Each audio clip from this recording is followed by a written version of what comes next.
अक 19 हिंदी। स्पष्टतः इसने लू शेंग के अस्तित्व का भी पता लगा लिया था।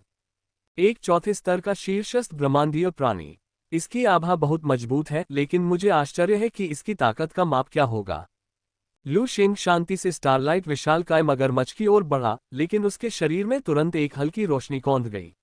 जीवन और मृत्यु का क्षेत्र तुरंत फैल गया, 1000 मीटर के दायरे में फैल गया और स्टारलाइट विशालकाय मगरमच्छ को अपने भीतर समेट लिया।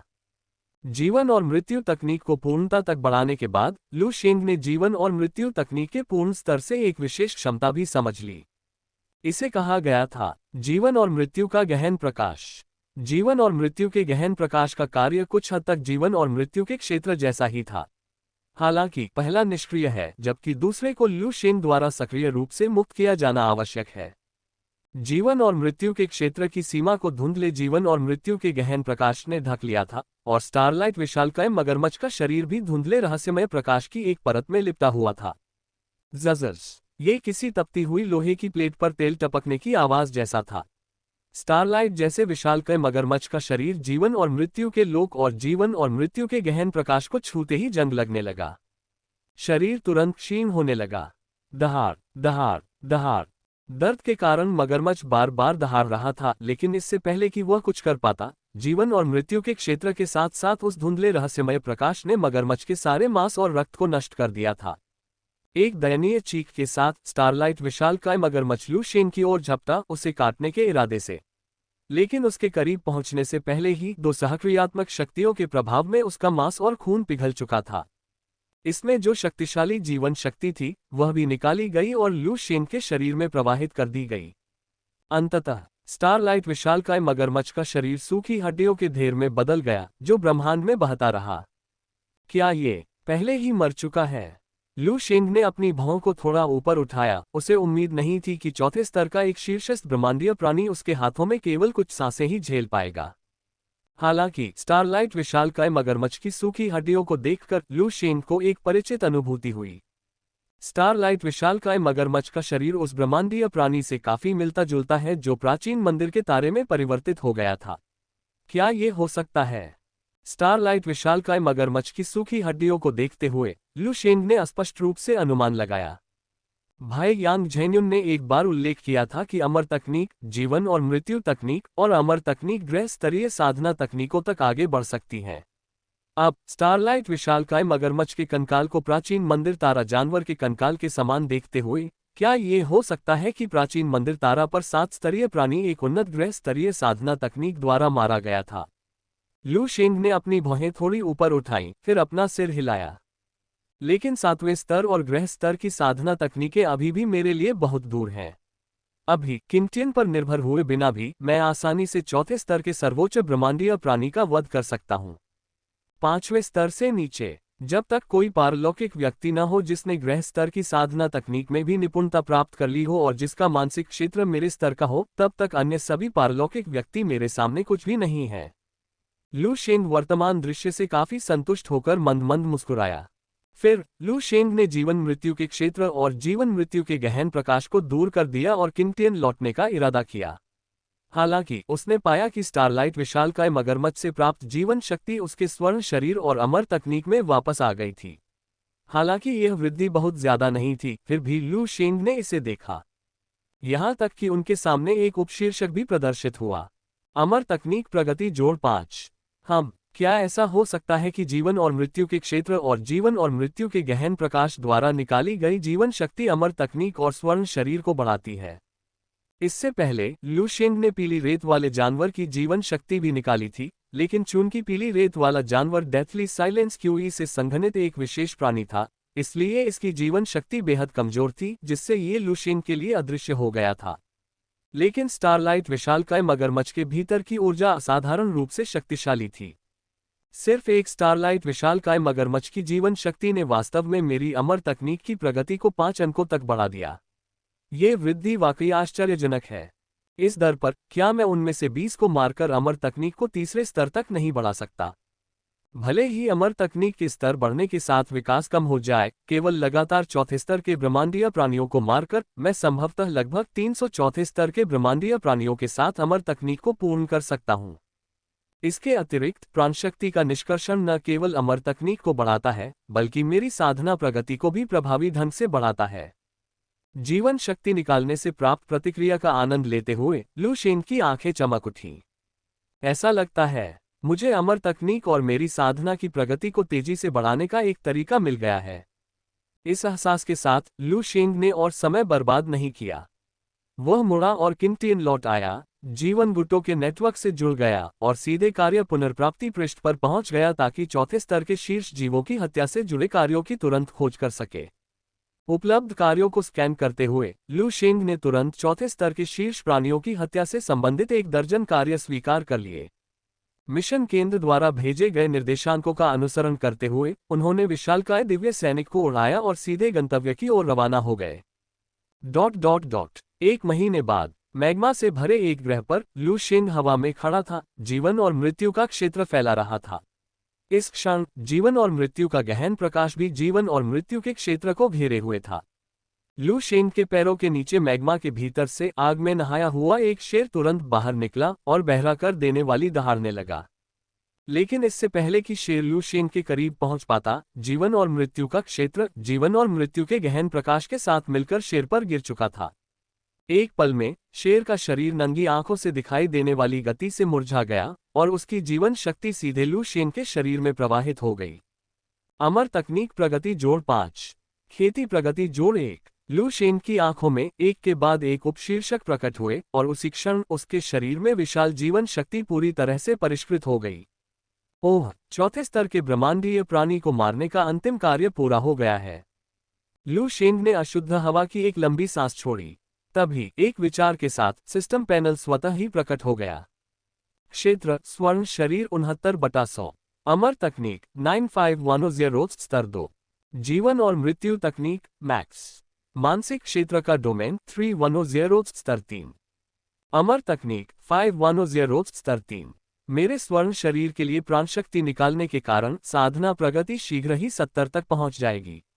अन्यथा यदि मुझे स्वयं साधना करनी होती तो प्रगति इतनी तेज नहीं होती। अमर तकनीक भी तीसरे स्तर पर पहुंचने वाली है। मुझे अमर तकनीक को तीसरे स्तर तक बढ़ाने के लिए केवल एक और शीर्ष स्तर 4 ब्रह्मांडीय प्राणी को मारने की आवश्यकता है।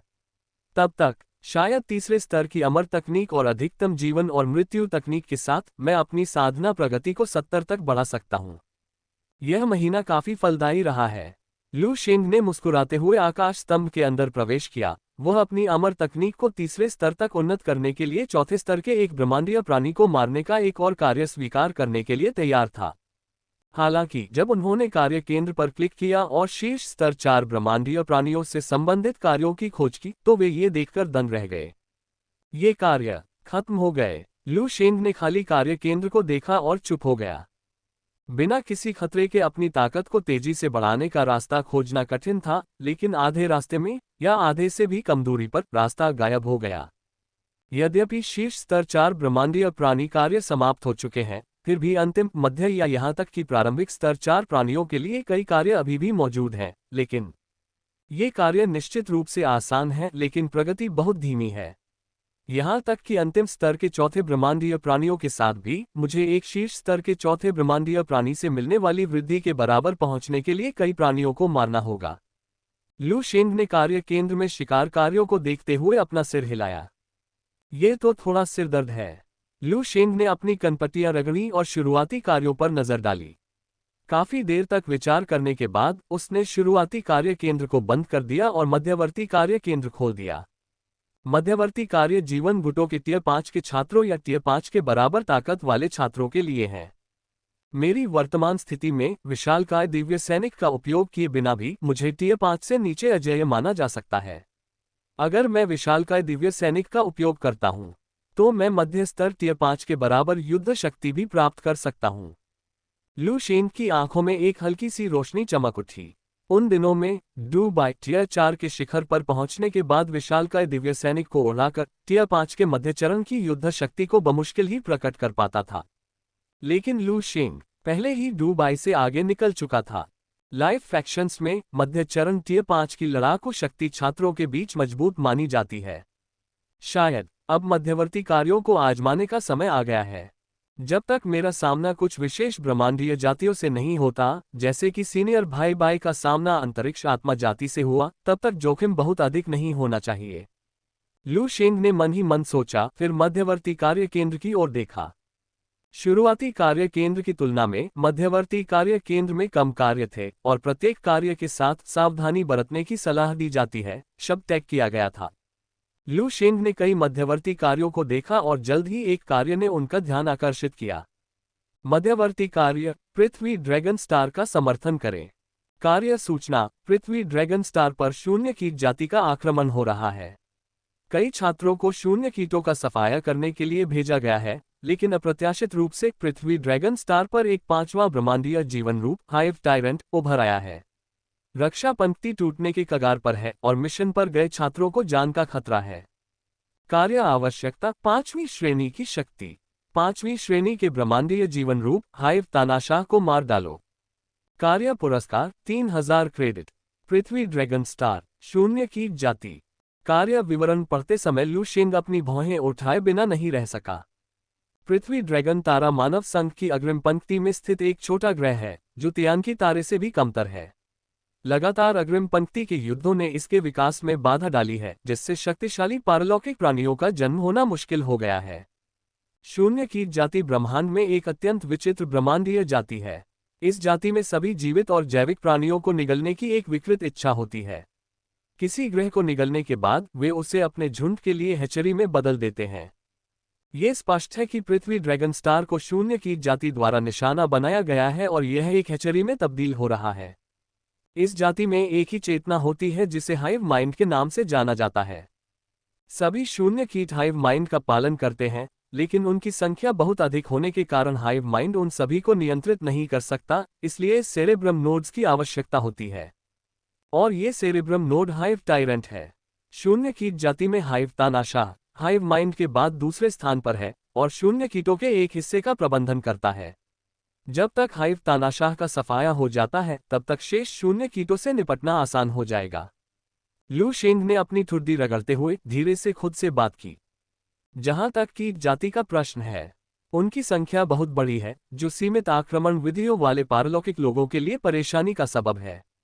लेकिन मेरे लिए मानसिक क्षेत्र और जीवन मृत्यु के गहन प्रकाश के क्षेत्र के साथ, यह इन कीड़ों से जीवन शक्ति को आसानी से निकालने के लिए पर्याप्त से अधिक है। इसके अलावा सबसे खतरनाक है हाइव टायरेंट। 5वें दर्जे के ब्रह्मांडीय जीवन रूप का सामना करते हुए मेरी एकमात्र कमजोरी मेरी दिव्य आत्मा है। सौभाग्य से हाइव तानाशाह दिव्य आत्मा के हमलों में विशेष रूप से कुशल नहीं है। मेरे लिए यह मेरी वास्तविक युद्ध शक्ति का परीक्षण करने के लिए एकदम सही लक्ष्य है। लू शेंग ने हल्के से बुदबुदाया, उसकी आंखों में एक हल्की सी चमक थी। ये तय हो गया है, ये यही होगा। लू शेंग ने पृथ्वी ड्रैगन स्टार का समर्थन करने के मिशन को देखा और इसे सीधे स्वीकार करने का फैसला किया। मिशन को स्वीकार करने के बाद मिशन केंद्र ने तुरंत नवीनतम कार्य जानकारी भेज दी। लू शेंग ने ध्यानपूर्वक इसकी जांच की। आखिरकार ये पहली बार था जब वह एक मध्यम स्तरीय मिशन स्वीकार कर रहा था और 5वीं श्रेणी के ब्रह्मांडीय जीवन रूप का सामना भी कर रहा था। लू शेंग को लगा कि उसे सतर्क रहना होगा। हालांकि जब लू शेंग ने अर्थ ड्रैगन स्टार के बारे में जानकारी देखी तो वह अपनी भौहें थोड़ी ऊपर उठाने से खुद को नहीं रोक सका। ये स्टार रिवर यूनिवर्सिटी के उन छात्रों के नाम हैं जो पहले मिशन को अंजाम देने के लिए अर्थ ड्रैगन स्टार गए थे। लू शेंग ने कुछ आश्चर्य से कहा। नामों की सूची में लू शेंग को जल्द ही कुछ परिचित नाम मिल गए। झांग ले, म्यू क्विन किंग, क्या ये वास्तव में वे हैं? लू शेंग थोड़ा चौंक गया। उसे उम्मीद नहीं थी कि झांग लेई और बाकी लोग इस समय अर्थ ड्रैगन स्टार पर होंगे। टास्क सेंटर की जानकारी के अनुसार उन्होंने अर्थ ड्रैगन स्टार पर एक अग्रिम पंक्ति का मिशन स्वीकार किया था, यह नहीं जानते हुए कि शून्य कीट जाति अचानक आक्रमण कर देगी। हाइव टायरेंट के जन्म के साथ झांग लेई, म्यू किंग और अन्य लाइफ फैक्शन के छात्र, जिनके पास केवल चौथे स्तर की युद्ध शक्ति थी, अब पृथ्वी ड्रैगन स्टार पर फंस गए थे और भागने में असमर्थ थे। लू शेंग ने झांग लेई का नाम देखा और अपना सिर थोड़ा हिलाया, पढ़ना जारी रखा और एक और बेहद परिचित नाम सामने आया, जिया शुन। जब लू शेंग ने ये नाम देखा तो वह कुछ आश्चर्यचकित हुए बिना नहीं रह सका। इससे पहले जब लू शेंग तियानकी स्टार पर दिव्य गति प्रशिक्षण शिविर में था, तो वह जियाजुन नाम के किसी व्यक्ति को जानता था जिसने काफी प्रभावशाली कमांड क्षमताएं प्रदर्शित की थीं। लू शेंग के भी उसके साथ अच्छे संबंध थे। क्या यह संयोग हो सकता है? लू शेंग ने जिया शुन की प्रोफाइल देखने के लिए उस पर क्लिक किया। स्टार रिवर यूनिवर्सिटी में छात्रों की विशाल संख्या को देखते हुए उसी नाम का कोई व्यक्ति मिलना कोई आश्चर्य की बात नहीं होगी। लेकिन जिया शुन जिस गुट से संबंधित था उसे देखने पर लू शेंग ने पुष्टि की कि सूची में जिया शुन वास्तव में वही जिया शुन थी जिसे वह दिव्य गति प्रशिक्षण शिविर से जानता था। विजय गुट, जिया जुन, ये सचमुच वही है। लू शेंग ने सूची को देखा और हल्के से बोला, फिर मिशन केंद्र द्वारा भेजी गई जानकारी को बंद कर दिया। किंगटियन लाइव फैक्शंस के 016 स्टार सिस्टम टेलीपोर्टेशन स्टेशन के निर्देशांक अपलोड कर दिए गए हैं। प्रकाश गति उड़ान आरंभ करें। लू शेंग ने शांतिपूर्वक आदेश दिया। निर्देशांक की पुष्टि हो गई है, प्रकाश गति उड़ान मोड आरंभ हो रहा है। किंगटियन की आवाज लू शेंग के कानों में गूंज उठी और 1 मिनट की तैयारी के बाद किंगटियन तुरंत चांदी की रोशनी की एक लकीर में बदल गया, क्षितिज में गायब हो गया, स्टार सिस्टम टेलीपोर्टेशन स्टेशन की ओर बढ़ रहा था। अग्रिम मोर्चे पर स्थित अर्थ ड्रैगन स्टार तक पहुंचने में प्रकाश गति की उड़ान से भी कई साल लग सकते थे। एकमात्र विकल्प स्टार सिस्टम टेलीपोर्टेशन एरे था जो लू शेंग को अग्रिम मोर्चे पर भेज सके और वहां से अर्थ ड्रैगन स्टार तक। फ्रंट लाइन अर्थ ड्रैगन स्टार। अग्रिम मोर्चे पर एक छोटे धूमकेतु के रूप में पृथ्वी ड्रैगन स्टार को अक्सर मानव संघ की अन्य शत्रुतापूर्ण जातियों के आक्रमणों का सामना करना पड़ता था, जिससे वह शक्तिशाली पारलौकिक प्राणियों का उत्पादन करने में बाधा उत्पन्न करता था। पृथ्वी ड्रैगन स्टार पर सबसे मजबूत ट्रांसेंडेंट केवल चौथे स्तर पर था। इस समय शून्य की जाति के आक्रमण के तहत पृथ्वी ड्रैगन स्टार के अधिकांश शहर पहले ही गिर चुके थे, जिससे सतह पर स्टील के जंगल खंडहर में बदल गए थे। छोटे बैंगनी रंग के राक्षसी कीड़े, जिनमें से प्रत्येक का आकार केवल कुछ 10 सेंटीमीटर था, जमीन से ऊपर उठे और एक साथ इकट्ठा होकर कीट सेना का निर्माण किया।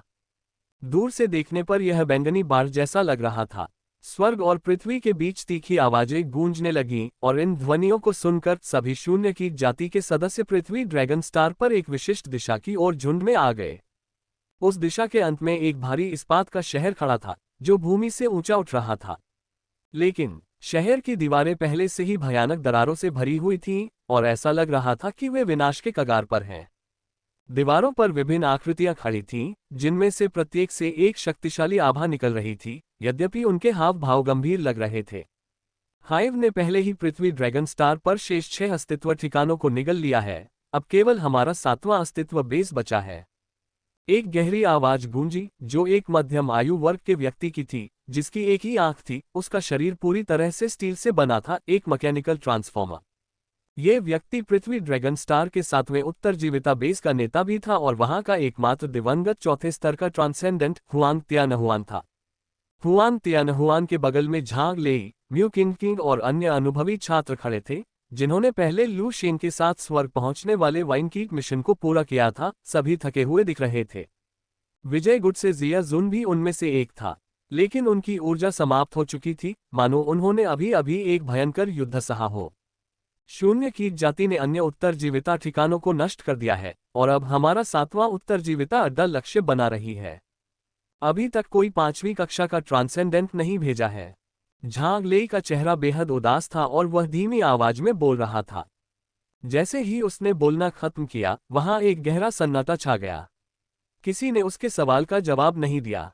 इस समय न सिर्फ वे खुद को संभाले रखने के लिए संघर्ष कर रहे थे, बल्कि शून्य की जाति ने उनके संवाद को भी बाधित कर दिया था।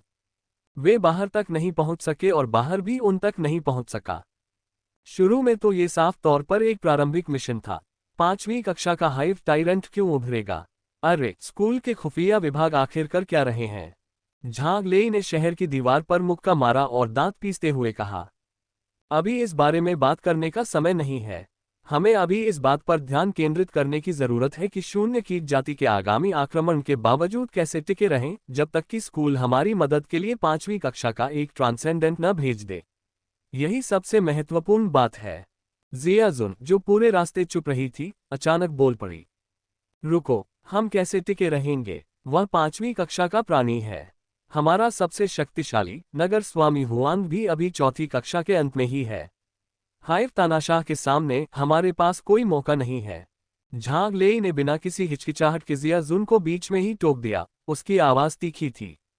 जिया जुन की भौहें थोड़ी सिकुड़ गईं जब उसने झांग लेई की ओर देखा और फिर अपनी नजर 7वें सर्वाइवल बेस के बाहर के दृश्य की ओर मोड़ ली। एक बंजर जमीन पर धूल के बादल उमड़ पड़े। जल्द ही उसकी नजर के किनारे पर बैंगनी रंग का एक आभास चुपचाप दिखाई दिया। जिया शुन का चेहरा अनायास ही काला पड़ गया। कीट जाति हमला करने ही वाली थी। कैसे टिके रहें? क्या जीवन गुटों ने तुम्हें कुछ भी नहीं सिखाया? जिया शुन ने झांग लेई से और बहस करने की जहमत नहीं उठाई। वह हुआंग तियानहुआन की ओर मुड़ा और गहरी आवाज में बोला, नगरपाल हुआंग, क्या बेस की व्यवस्था अभी भी काम कर रही है? हुआंग तियानहुआन ने कड़वी मुस्कान के साथ कहा, जब कीट जाति आई तो हर उत्तरजीविता बेस की व्यूह रचना पहले ही नष्ट और कट चुकी थी। हालांकि हमारा 7वां उत्तरजीविता बेस आखिरी था जिस पर हमला हुआ, फिर भी व्यूह रचना की पूरी तरह से मरम्मत नहीं हुई है। फिलहाल यह ज्यादा से ज्यादा आधे घंटे तक ही टिक सकती है। जिया जुन की भौहें गहरी हो गईं और उसने हल्की सी आह भरी, पहले सरनी को सक्रिय करो। चाहे कुछ भी हो, हमें समर्थन आने तक समय खरीदने की कोशिश करनी होगी। हुआंग तियानहुआन ने सिर हिलाया, फिर जल्दी से सरनी को सक्रिय करने के आदेश जारी किए। भिनभिनाहट, भिनभिनाहट, भिनभिनाहट। अचानक गुनगुनाहट की आवाजें गूंजने लगीं, जिसके बाद नीले रंग की एक परत सक्रिय हो गई, जिसने पूरे 7वें सर्वाइवल बेस को घेर लिया। जैसे ही व्यू सक्रिय हुआ, दूर से आती बैंगनी लहरें एक विशाल लहर के रूप में 7वें सर्वाइवल बेस की ओर बढ़ीं। गड़गड़ाहट। असंख्य शून्य कीट जाति ने जमीन को रौंद डाला, जिससे पृथ्वी कांपने लगी और धूल के बादल उड़ने लगे। बैंगनी शून्य कीट जाति बैंगनी ज्वार की तरह 7वें अस्तित्व बेस की ओर पागलों की तरह बढ़ी। वे मौत से बेखौफ लग रहे थे, लगातार ढाल से टकरा रहे थे। ऊर्जा ढाल, जिसकी पूरी तरह से मरम्मत नहीं हुई थी, अनगिनत शून्य कीट जाति के अथक प्रहार से हिल रही थी। कुछ ऊर्जा क्षीण क्षेत्रों में दरारें दिखाई देने लगीं। ये बुरा है। हाइव तानाशाह के नियंत्रण में ये शून्य कीट प्रजातियां मौत से निडर हैं। उनके हमले की वर्तमान दर पर हमारी सेना केवल 10 मिनट तक ही टिक सकती है। हुआंग तियानहुआन का चेहरा अचानक बदल गया, वह डर के मारे चिल्लाने लगा। इन शब्दों पर झांग लेई और अन्य लोगों के चेहरे और भी उदास हो गए। यहां तक कि जिया जुन की भौहें भी चिंता से भर गईं। 10 मिनट, इससे क्या फायदा होगा?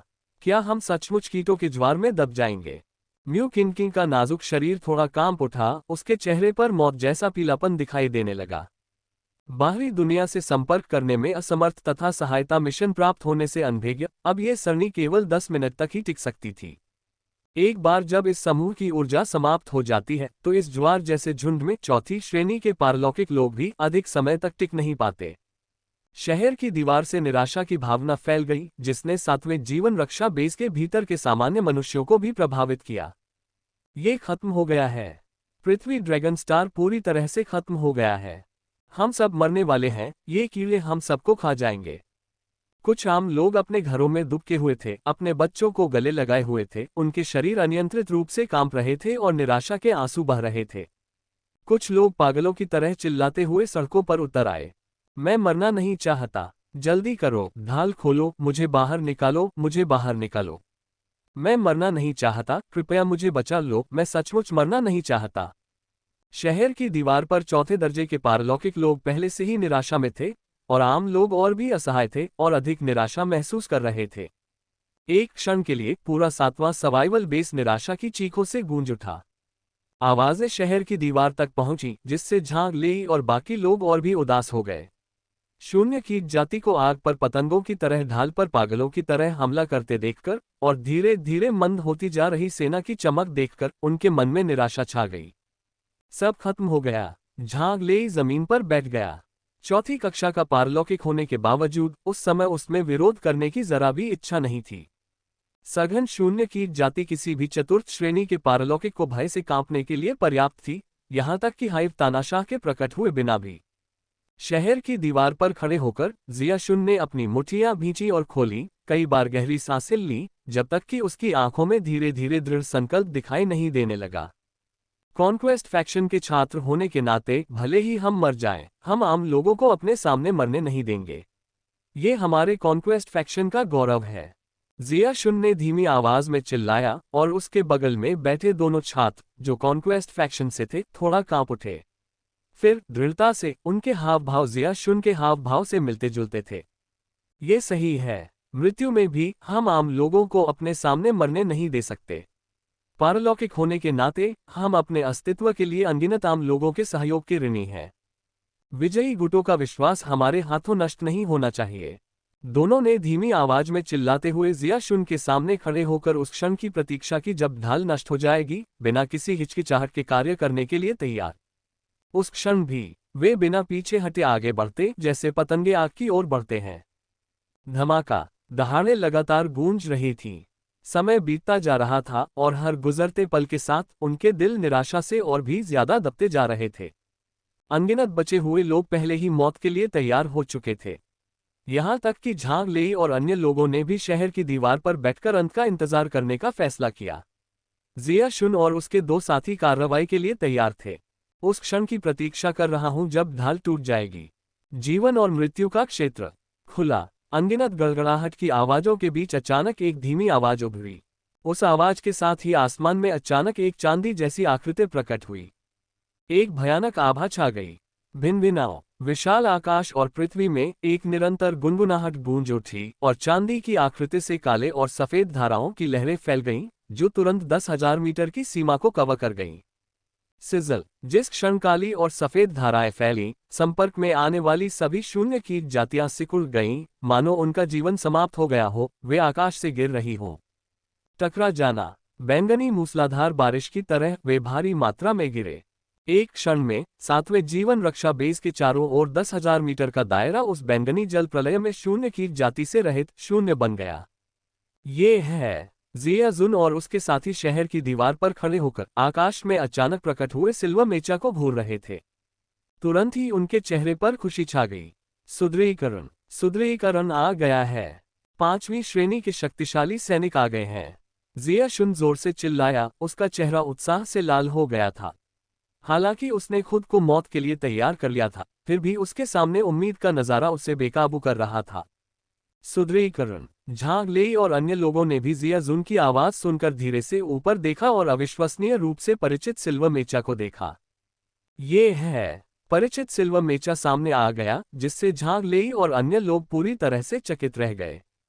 क्या ये टाइटन नहीं है? झांग लेई ने बड़बड़ाते हुए कहा, उसकी आंखें भ्रम से भरी हुई थीं। और 7वें जीवन रक्षा बेस की सड़कों पर, घरों के भीतर आम लोग आसमान में सिल्वर मेचा को देखते थे, जो एक दिव्य देवता जैसा दिखता था, धीरे धीरे उनकी निराशा को दूर कर रहा था। अंधेरे को चीरती हुई भोर की किरण की तरह यह अचानक छायादार आकाश और पृथ्वी पर उतर आए। लगता है हम बच गए। 7वें सर्वाइवल बेस में एक बुदबुदाती हुई आवाज गूंजी, मानो किसी चिंगारी ने पूरे मैदान को जला दिया हो। हम बच गए, हम बच गए। सुदृढ़ीकरण। फेडरेशन का सुदृढ़ीकरण आ गया है। हा बोलिया, हमें मरना नहीं है, हमें मरना नहीं है। एक पल में 7वें सर्वाइवल बेस में जयकारे गूंज उठे। वे आसमान में सिल्वर मेचा को उत्सुकता से देखने लगे। कुछ लोग जमीन पर घुटनों के बल बैठे थे और लगातार सिल्वर मेचा को प्रणाम कर रहे थे। कुछ लोगों ने अपने परिवार को कसकर पकड़ रखा था, उनकी आंखों से खुशी के आंसू बह रहे थे। कुछ लोग जोर जोर से चिल्लाने लगे, जीवन के उस दुर्लभ अवसर को पाने की कोशिश में। सिजल। स्वर्ग और पृथ्वी के बीच वह तीखी ध्वनि गूंजती रही। 7वें उत्तरजीविता अड्डे की ओर बढ़ते शून्य कीट वंश जीवन और मृत्यु के क्षेत्र में प्रवेश करते ही तुरंत ही जीवनहीन हो गए, कंकालों में बदल गए और जमीन पर गिर पड़े। टाइटन को चला रहे लू शेंग हवा में खड़े होकर धीरे धीरे अपनी हथेली ऊपर उठा रहे थे। अगले ही पल 3 अमर मुहरों ने उन्मत्ततापूर्वक कार्य किया और उनके प्रभाव से उसके शरीर में असीम जीवन शक्ति उमड़ पड़ी। संहार करना। वह धीमी आवाज, मानो किसी दिव्य देवता का निर्णय हो, के साथ आकाश से उतरती एक भयानक तार की मुहर भी थी। टकराना। एक धीमी सी आवाज फूट पड़ी। तार की मुहर के नीचे बैंगनी कीड़ों के झुंड में एक पल का भी प्रतिरोध नहीं था और वे तुरंत ही नष्ट हो गए। उनकी जीवन शक्ति भी लू शेंग के लिए पोषण में बदल गई। एक हथेली के प्रहार से पूरे 7वें अस्तित्व बेस को खतरा पहुंचाने वाली हजारों शून्य की जातियां एक पल में नष्ट हो गईं। लू शेंग के भीतर सघन जीवन शक्ति घूमती रही और उसके सामने शून्य में अनगिनत उपशीर्षक चमकते रहे। अमर तकनीक प्रगति जोड़ 1। अमर तकनीक प्रगति जोड़ 1। अमर तकनीक प्रगति जोड़ 1। खेती प्रगति जोड़ 1। अमर तकनीक को LV3 में अपग्रेड किया गया। ... अमर तकनीक स्तर 3। लू शेंग ने सिस्टम पैनल पर नजर डाली, उसके होठों पर मुस्कान फैल गई। कीटों की भीड़ नष्ट हो गई, शून्य कीट जाति की हजारों जीवन शक्ति भोजन में बदल गई, जिससे लू शेंग की अमर तकनीक तीसरे स्तर पर पहुंच गई।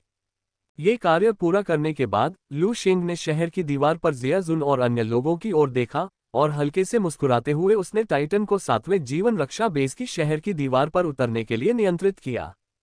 शेंग जूनियर। जैसे ही लू शेंग 7वें सर्वाइवल बेस की दीवार पर उतरा, झांग लेई और अन्य लोग तुरंत उसके चारों ओर इकट्ठा हो गए, यहां तक कि उन्होंने उसे हुआंग तियानहुआन, जिया जून और अन्य लोगों से भी मिलवाया। ये हमारे जीवन गुटों से लू शेंग जूनियर है।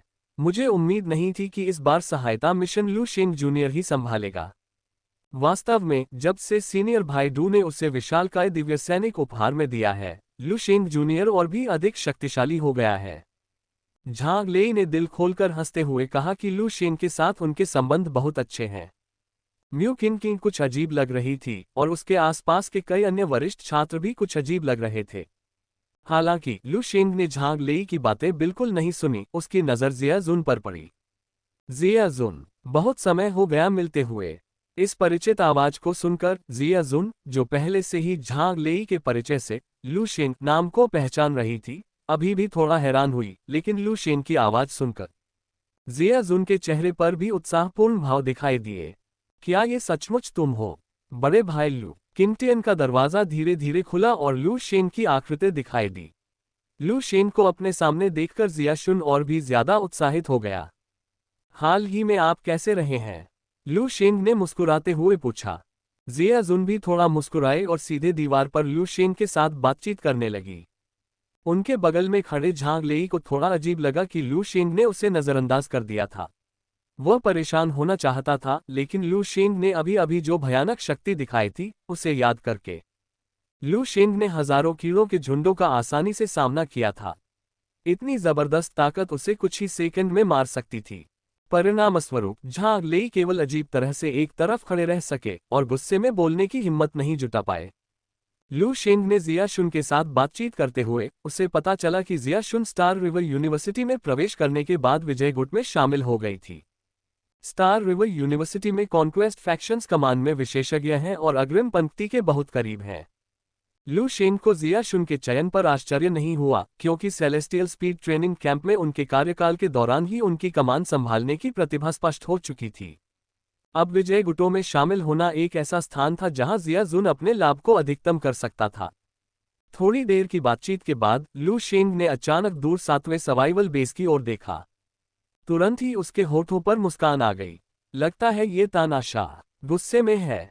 लू शेंग के शब्दों ने जिया शुन को एक पल के लिए चौंका दिया, फिर उसका चेहरा गंभीर हो गया। क्या हाइव टायरेंट कोई कदम उठा रहा है?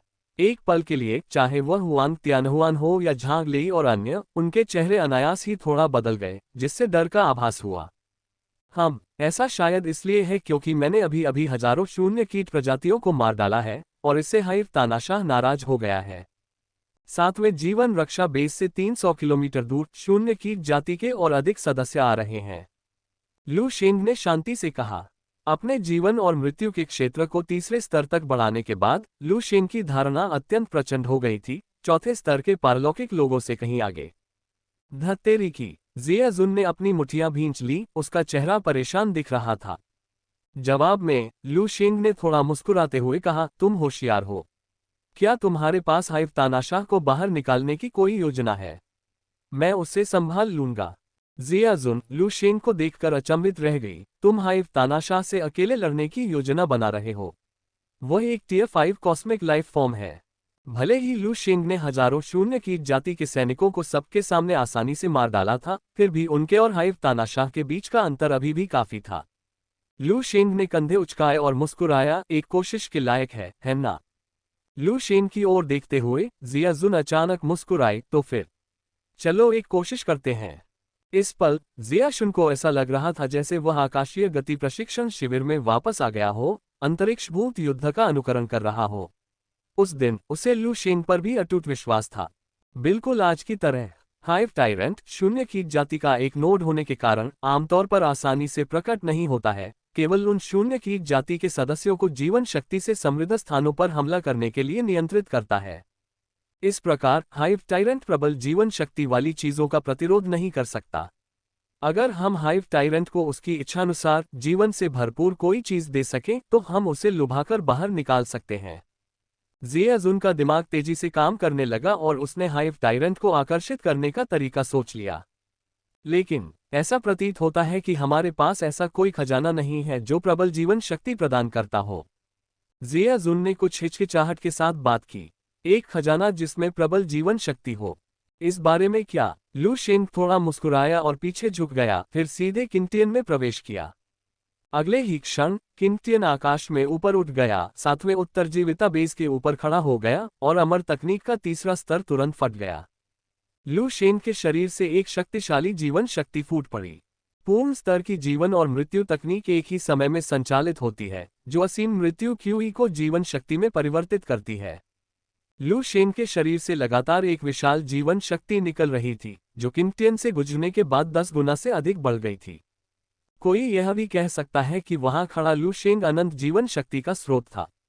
क्या ये प्रबल जीवन शक्ति पर्याप्त है? आसमान से लू शेंग की आवाज गूंजी। नीचे झांग लेई और अन्य लोग लू शेंग को हवा में देख रहे थे, उनके भाव कांप रहे थे। इतनी मजबूत जीवन शक्ति शायद केवल एक मध्य चरण टियर 5 मार्शल कलाकार ही इसे प्राप्त कर सकता है। लू शेंग पिछले डूबाई से आगे निकल गया है। झांग लेई अपने दिल में चिल्लाने से खुद को नहीं रोक सका, लेकिन इसके साथ ही उसके मन में खेद की भावना भी फैल गई। पर्याप्त। हालांकि जिया जुन भी बहुत हैरान था, फिर भी वह खुशी से बोला। लू शेंग ने थोड़ा सिर हिलाया और नीचे सभी से कहा, हाइव तानाशाह मेरा है। जहां तक तुम सबका सवाल है, जिया शुन की आज्ञा का पालन करो। अगर कोई अवज्ञा करता है तो उसका सिर काट दो। हालांकि उसकी आवाज शांत थी, पर उसमें अधिकार भरा था जिससे सब कांप उठे। यहां तक कि झांग लेई और दूसरे लोग जो जिया शुन को कुछ हद तक नीची नजर से देखते थे, उन्हें भी लू शेंग के आदेश का पालन करना पड़ा। यहां तक कि शीर्ष स्तर के चौथे मैकेनिकल ट्रांसफॉर्मर हुआन तियानहुआन भी इसका अपवाद नहीं थे। जिया शुन ने गहरी सांस ली, उसका शरीर थोड़ा कांप रहा था, लेकिन यह एक उत्तेजनापूर्ण कांप था। उसने बहुत समय से किसी युद्ध की कमान नहीं संभाली थी। नगर स्वामी हुआन, शेष सभी ऊर्जा को मुक्त करें। वरिष्ठ भाई वांग, 7वें सर्वाइवल बेस के दाहिने विंग पर स्थिति संभालिए तथा हाइव आक्रमण को रोकने के लिए 1/3 ट्रांसेंडेंट का नेतृत्व कीजिए। वरिष्ठ भाई झांग, जिया जुन ने जल्दी से सभी को व्यवस्थित तरीके से आदेश दिए। हवा में ऊपर लू शेंग ने जिया जुन को उस अवस्था में आते देखा, थोड़ा मुस्कुराया और फिर दूर की ओर देखा। जिस क्षण उसने अपने भीतर की विशाल जीवन शक्ति को मुक्त किया, लू शेंग को पृथ्वी ड्रैगन स्टार की गहराई में एक शक्तिशाली उपस्थिति का अचानक एहसास हुआ। अब वह अत्यंत तीव्र गति से उसकी ओर बढ़ रहा था। हाइव तानाशाह, किंगटियन के प्रवर्धन के तहत मेरी परम शक्ति का परीक्षण करने के लिए बिल्कुल सही। लू शेंग की आंखों में युद्ध की भावना उभर आई। गर्जन। अचानक आकाश से एक भयंकर गर्जना हुई, जिसके साथ एक अत्यंत हिंसक बैंगनी लहर उठी जो क्षण भर में 7वें सर्वाइवल बेस के चारों ओर उतर आए। इस गर्जना के साथ जिया जुन और टियर 4 ट्रांसेंडेंट के शरीर थोड़ा कांप उठे और उनकी आंखों में भय गहरा हो गया जब उन्होंने बैंगनी लहर के केंद्र की ओर देखा। बैंगनी लहर के केंद्र में एक भयानक कीड़ा, 100 मीटर से अधिक लंबा और शक्तिशाली आभा से भरा हुआ, 7वें जीवन रक्षा बेस के बाहर उतरा। हाइव तानाशाह आ गया है। जिया जुन धीमी आवाज में बोलने से खुद को नहीं रोक सका, उसकी आवाज हाइव तानाशाह के दबाव में कांप रही थी। लू शेंग, तुम्हें जीतना ही होगा। जिया जुन ने अपनी मुठ्ठियां भींच ली और फिर अपना सिर उठाकर चिल्लाया। सभी लोग अपना कार्य पूरा करें। हाँ, ट्रांसेंडेंस ने जिया जुन को जवाब दिया। तुरंत ही 7वें सर्वाइवल बेस से शक्तिशाली ऊर्जाएं फूट पड़ी। ट्रांसेंडेंस ने कार्रवाई की और शून्य की जाति को बेस से बाहर रखने का दृढ़ निश्चय किया। जहां तक हाइव तानाशाह की बात है, सारी उम्मीदें लू शेंग पर टिकी थीं। मध्य हवा में किंगटियन पर सवार लू शेंग ने शांत भाव से निकट आते हुए हाइव टायरेंट को देखा। जीवन और मृत्यु का क्षेत्र खुला। वह धीमी आवाज गूंज उठी और जीवन और मृत्यु के गहन प्रकाश के आवरण में जीवन और मृत्यु के मानसिक क्षेत्र का विशाल क्षेत्र अचानक विस्तृत हो गया। जिस क्षण हाइव टायरेंट उस क्षेत्र के पास पहुंचा, उसका मांस घुलने लगा। यद्यपि हाइव टायरेंट एक टियर 5 कॉस्मिक लाइफ था, लेकिन इसकी तुलना केवल टियर 5 के प्रारंभिक चरण से की जा सकती थी। लेकिन किंगटियन के प्रवर्धन के साथ लू शेंग की लड़ने की शक्ति मध्य चरण टियर 5 के करीब थी। दुबई से भी अधिक शक्तिशाली। मैंने सोचा था कि यह मजबूत होगा, लेकिन ये पता चला ये बस यही है। लू शेन के होंठ थोड़े मुड़े हुए थे और उसने धीरे से अपनी मुट्ठी ऊपर उठाई। 3 अमर मुहरें तुरंत सक्रिय हो गईं। उस क्षण लू शेन की मुट्ठी में विशाल जीवन शक्ति एकत्रित हो गई। अमर मुहर और किंगटेन की शक्ति के तहत लू शेन ने क्षैतिज रूप से मुक्का मारा। गड़गड़ाहट। भयानक शक्ति तुरंत ही हाइव टायरेंट के शरीर पर फट पड़ी और क्षण भर में ही भयंकर हाइव टायरेंट को भेद दिया गया। जीवन और मृत्यु का गहन प्रकाश और मानसिक क्षेत्र का क्षेत्र हड्डियों से चिपके हुए कीड़ों की तरह हाइव टायरेंट पर रेंगता हुआ पागलपन की तरह उसकी जीवन शक्ति को खींच रहा था। गर्जन। हाइव टायरेंट ने दहाड़ लगाई, लेकिन चाहे उसने कितना भी संघर्ष किया हो, वह डोमेन की शक्ति से बच नहीं सका। लू शेन के शरीर में विशाल जीवन शक्ति उमड़ पड़ी और लू शेन की दृष्टि में लगातार उपशीर्षक दिखाई देने लगे। अमर तकनीक प्रगति जोड़ 5। अमर तकनीक प्रगति जोड़ 5। अमर तकनीक प्रगति जोड़ 5। खेती प्रगति जोड़ 1। लू शेन को केवल यह महसूस हुआ कि उसके पूरे शरीर में अविश्वसनीय रूप से शक्तिशाली ऊर्जा का संचार हो रहा है, मानो उसका पूरा जीवन ही विकसित हो गया हो। यह अब खत्म होना चाहिए, लू शेन ने धीरे से कहा और एक और मुक्का मारा। इस बार पहले से ही बुरी तरह घायल हाइव टायरेंट लू शेन के हमले का सामना नहीं कर सका और उसका शरीर फट गया। मानसिक क्षेत्र के अंतर्गत बिखरा हुआ मांस तुरंत ही सड़ गया, धूल में बदल गया और हवा में फैल गया। लू शेन के शरीर में अपार जीवन शक्ति प्रवाहित हुई। इस सुखद अनुभूति को महसूस करते हुए लू शेन ने अपनी आंखें बंद कर लीं। कुछ क्षण बाद लू शेन ने धीरे से अपनी आंखें खोली। स्थिति स्वर्ण शरीर 82/100। अमर तकनीक 90100 LV3। जीवन और मृत्यु तकनीक मैक्स। मानसिक क्षेत्र का डोमेन 3100 LV3। अमर तकनीक 5100 LV3। एक टियर 5 हाइव तानाशाह ने वास्तव में अमर तकनीक के तीसरे स्तर को 90 प्रगति अंकों तक बढ़ा दिया और यहां तक कि साधना भी 82 तक बढ़ गई। ये प्रभाव लगभग 100 शिखर स्तरीय चतुर्थ ब्रह्मांडीय जीवन के बराबर है। शेंग ने सिस्टम पैनल की ओर देखा और उसके चेहरे पर उत्साह की झलक दिखाई दी।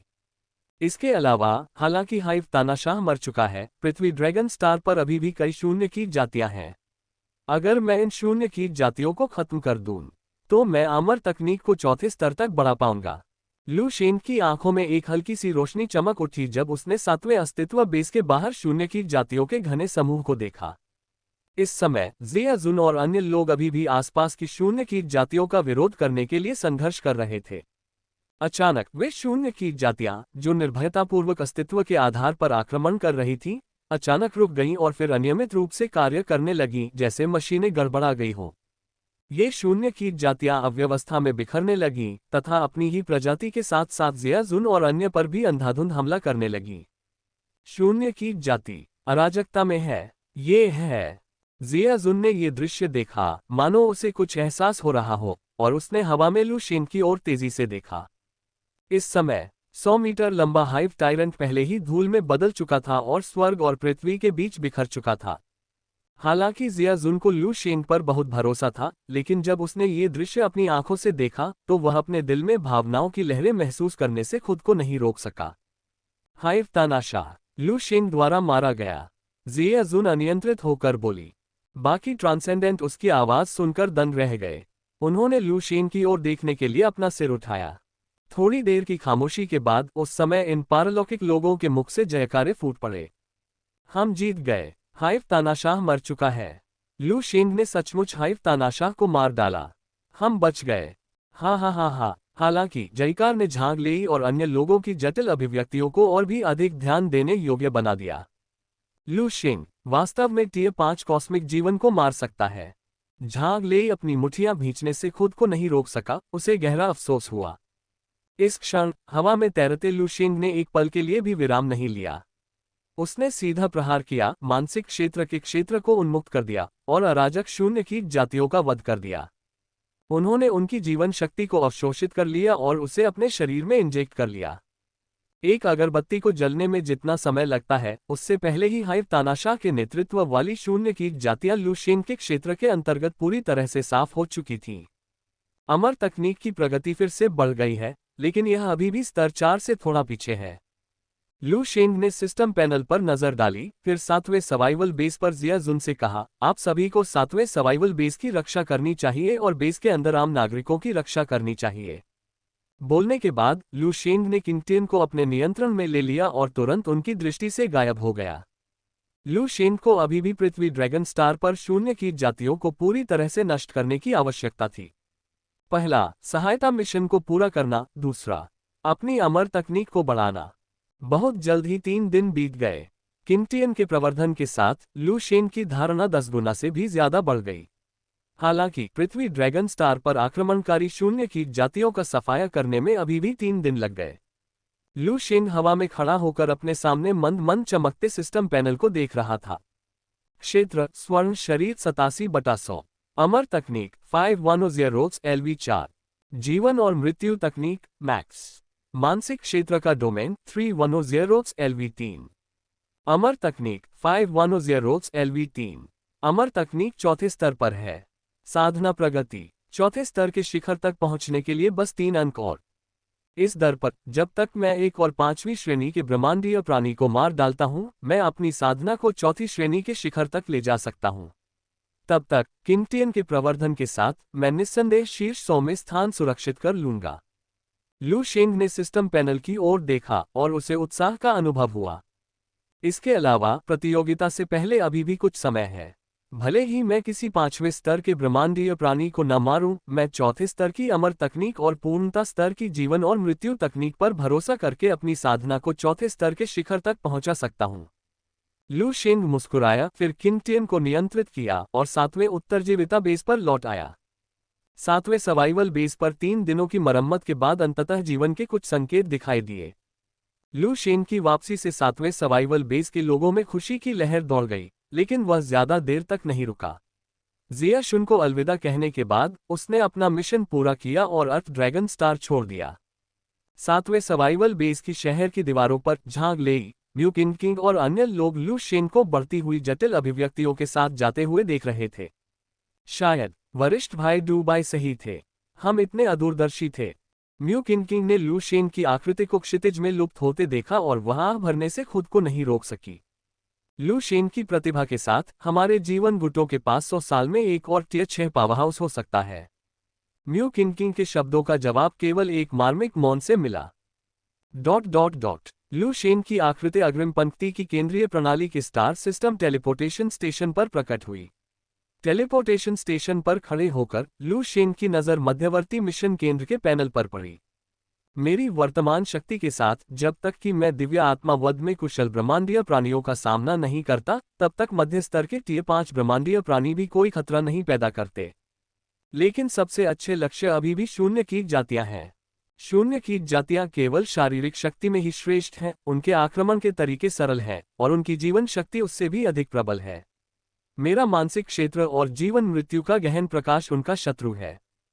तो अगले मिशनों में अभी भी शून्य कीट जातियों को प्राथमिकता दी जानी चाहिए। लू शेंग ने मन ही मन सोचा जब वह केंद्र में मिशनों को छानने लगा। इसके अलावा अग्रिम पंक्ति के युद्ध क्षेत्र से बचना ही बेहतर है। किंगटियन के प्रवर्धन के बावजूद अग्रिम पंक्ति के केंद्र में मेरी ताकत अभी भी तोप का चारा है। अधिक से अधिक मैं अग्रिम पंक्ति के निकट या अग्रिम पंक्ति के परिधीय क्षेत्रों में ही मिशन चलाऊंगा। लू शेंग मिशनों की छानबीन करते हुए लगातार विचार करता रहा। शक्तिशाली दिव्य आत्मा जियान जेड के बराबर साधक प्रणाली के रहस्य। जल्द ही लू शेंग का ध्यान एक मिशन पर केंद्रित हो गया। मध्यवर्ती सहायता मिशन 10,000 कानून दाव संप्रदाय के बाइचेन स्टार डोमेन को शून्य कीट जाति द्वारा आक्रमण का सामना करना पड़ रहा है और 2 हाइव तानाशाह उभरे हैं। मिशन आवश्यकताएं: टियर 5 लड़ाकू शक्ति, हाइव तानाशाहों को मारना और बाइचेन स्टार से शून्य कीट जाति को साफ करना। मिशन पुरस्कार 3,500 क्रेडिट।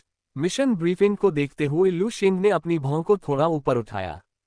ये 10,000 कानून दाव संप्रदाय से एक समर्थन अनुरोध है। लू शेंग थोड़ा आश्चर्यचकित हुआ। ब्रह्मांड के इस भाग में मानव संघ के 1 दर्जन से अधिक सहयोगी हैं, जिनमें 10,000 कानून दाव संप्रदाय भी शामिल है, जिसे एक गैलेक्टिक जीवन रूप द्वारा समर्थित किया जाता है। यद्यपि मानव संघ के कई सहयोगी हैं, लेकिन उसके विरोधी और भी अधिक हैं। 10,000 नियम दाव संप्रदाय के प्राणी मूलतः मानव जैसे होते हैं और मनुष्यों की तुलना में उनकी दिखावट में कोई खास अंतर नहीं होता। एकमात्र अंतर यह है कि ये प्राणी एक आत्मा मूल के साथ पैदा होते हैं।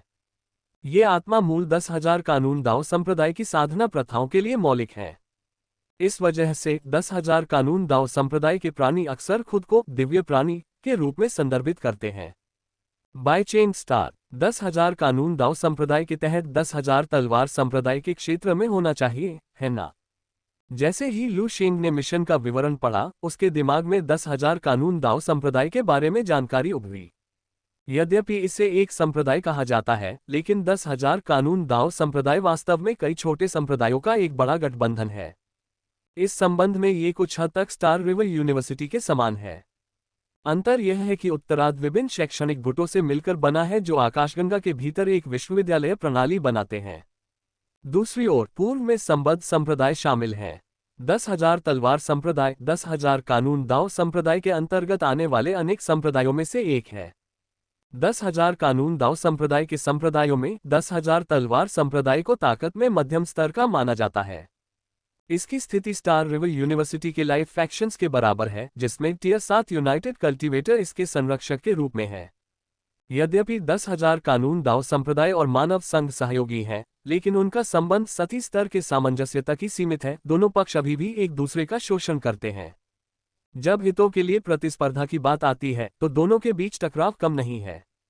हालांकि फिलहाल दोनों पक्षों के बीच स्थिति अपेक्षाकृत स्थिर बनी हुई है।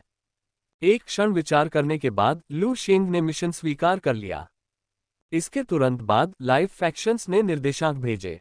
स्थान प्राप्त करने के बाद लू शेंग इस तारामंडल के अंतरिक्ष स्टेशन से सीधे उस तारामंडल में टेलीपोर्ट हो गया जहां 10,000 नियम दाव संप्रदाय स्थित है। फिर संप्रदाय के टेलीपोर्टेशन एरे के माध्यम से वह 10,000 तलवार संप्रदाय के क्षेत्र में बाइचेन तारे पर पहुंचा। जैसे ही वह बाइचेन स्टार में दाखिल हुआ, बादलों को चीरती हुई ऊंची चोटियां दिखाई देने लगीं, जो तेज तलवारों जैसी लग रही थीं। इन तलवारनुमा चोटियों के बीच भव्य प्राचीन महल थे, जो प्राचीन उपन्यासों में वर्णित दिव्य निवासों से मिलते जुलते थे। वहां कौन जाएगा? जैसे ही लू शेंग स्वर्ग भेदी की कमान संभालते हुए बाइचेन स्टार पर पहुंचे, एक गहरी आवाज अचानक फूट पड़ी। आवाज में ऐसा दबाव था जो लू शेंग पर हावी हो गया। ये दबाव केवल टियर 5 विशेषज्ञ द्वारा ही छोड़ा जा सकता है। लू शेंग ने हल्की सी भौहें चढ़ाईं, लेकिन कोई खास प्रतिक्रिया नहीं दिखाई। स्वर्ग भेदक के प्रवर्धन के साथ टियर 5 का दबाव उसके लिए कुछ भी नहीं था। जल्द ही एक मध्यम आयु वर्ग का व्यक्ति सफेद वस्त्र पहने अपनी पीठ पर एक प्राचीन तलवार लिए लू शेंग की ओर उड़ता हुआ आया और उसकी दृष्टि में आ गया। मध्यम आयु वर्ग के व्यक्ति के पीछे कई साधक थे, जिनके हाथों में तलवारें थीं और जो स्वर्णिम कोर साधना का प्रदर्शन कर रहे थे, जो लू शेंग को सावधानी से देख रहे थे। बिना किसी हिचकिचाहट के लू शेंग ने अपना मिशन प्रमाण निकाला और उसे सौंप दिया। लू शेंग मानव संघ से स्टार रिवर विश्वविद्यालय के छात्र एक सहायता मिशन को पूरा करने के लिए यहां आए हैं। लू शेंग ने शांति से कहा। मध्यम आयु वर्ग के व्यक्ति ने लू शेंग के मिशन प्रमाण पर नजर डाली, फिर लू शेंग को गौर से देखा। उसकी आंखों में जांच का भाव झलक रहा था। अगर मैं गलत नहीं हूं तो मेरे संप्रदाय द्वारा जारी किया गया सहायता मिशन टियर 5 के लिए है। आप इतने युवा हैं। यद्यपि उस आदमी ने अपनी बात पूरी नहीं की, लेकिन लू शेंग ने अनकही बातें समझ ली। आप क्या प्रस्ताव रखते हैं? लू शेंग ने मध्यम आयु वर्ग के व्यक्ति को देखते हुए शांत भाव से पूछा। अधेड़ उम्र का आदमी मंद मंद मुस्कुराया और बोला, इतना युवा टियर 5। हमारे 10,000 नियम दाव संप्रदाय में भी यह असाधारण होगा। कृपया अपनी शक्ति का प्रदर्शन करें। उसकी आंखों में तिरस्कार का भाव झलक रहा था। 10,000 कानून दाव संप्रदाय की साधना तकनीकें, यद्यपि मानव संघ के साधकों की साधना तकनीकों से कुछ हद तक मिलती जुलती हैं, फिर भी उनके मूल में काफी भिन्नता है। 10,000 कानून दाव संप्रदाय की तकनीकें एक ठोस आधार पर जोर देती हैं, इसलिए प्रत्येक क्षेत्र को परिश्रमपूर्वक यद्यपि धीमी गति से संचालित किया जाता है। इसके विपरीत मानव संघ की साधना पद्धतियां साधना के स्तर को तेजी से बढ़ाने पर ध्यान केंद्रित करती हैं, जो अक्सर आधारभूत स्थिरता की कीमत पर होता है। परिणामस्वरूप उनकी युद्ध शक्ति उसी क्षेत्र में 10,000 कानून दाव संप्रदाय के अभ्यासियों से मेल नहीं खा सकती। इसलिए मध्यम आयु वर्ग के व्यक्ति के मन में फेडरेशन के किसानों के प्रति कुछ तिरस्कार था। हालांकि लू शेंग एक मार्शल आर्टिस्ट था, लेकिन मध्यम आयु वर्ग के व्यक्ति को संदेह था कि कोई इतना युवा व्यक्ति टियर 5 पर हो सकता है। यदि वह ऐसा करता भी तो उसकी नींव संभवतः कमजोर होती। दिखाना। लू शेंग ने अपनी नज़र मध्यम आयु वर्ग के व्यक्ति पर टिका दी। मजबूत दिव्य आत्मा जियान जेड के बराबर साधक प्रणाली के रहस्य _2। अगले ही क्षण आकाश से एक अत्यंत भयावह आभा फूट पड़ी। एक राजसी जीवन शक्ति एक विशाल महासागर में परिवर्तित होती हुई उस अधेड़ उम्र के व्यक्ति की ओर लुढ़कती हुई। धमाका। लू शेंग ने एक जोरदार मुक्का मारा। 3 अमर मुहरों द्वारा छोड़ी गई शक्ति के कारण आसपास के स्थान में लहरें उत्पन्न हो गईं। एक धीमी सी आवाज के साथ एक लंबी तलवार ने लू शेंग की मुट्ठी को जकड़ लिया। मध्यम आयु वर्ग का व्यक्ति चुपचाप अपनी जगह पर खड़ा था। उसके नियंत्रण में लंबी तलवार ने लू शेंग के घातक हमले को रोक दिया और उसकी आंखों में गंभीरता का एक संकेत दिखाई दिया। क्या ये पर्याप्त है? लू शेंग ने उदासीनता से कहा। मध्यम आयु वर्ग के व्यक्ति के चेहरे पर युद्ध की भावना उभर आई। अच्छी ताकत है, लेकिन मुझे आश्चर्य है कि आपके अन्य पहलू एक नवजात आत्मा साधक की तुलना में कैसे हैं। अधेड़ उम्र का आदमी जोर से हंसा और उसकी भौहों के बीच से एक रहस्यमयी आभा उभरी। उसी क्षण उसकी भौहों के बीच से एक अदृश्य तेज तलवार निकली जो लू शेंग पर निशाना साध रही थी। आत्मा विनाश करने वाली तलवार।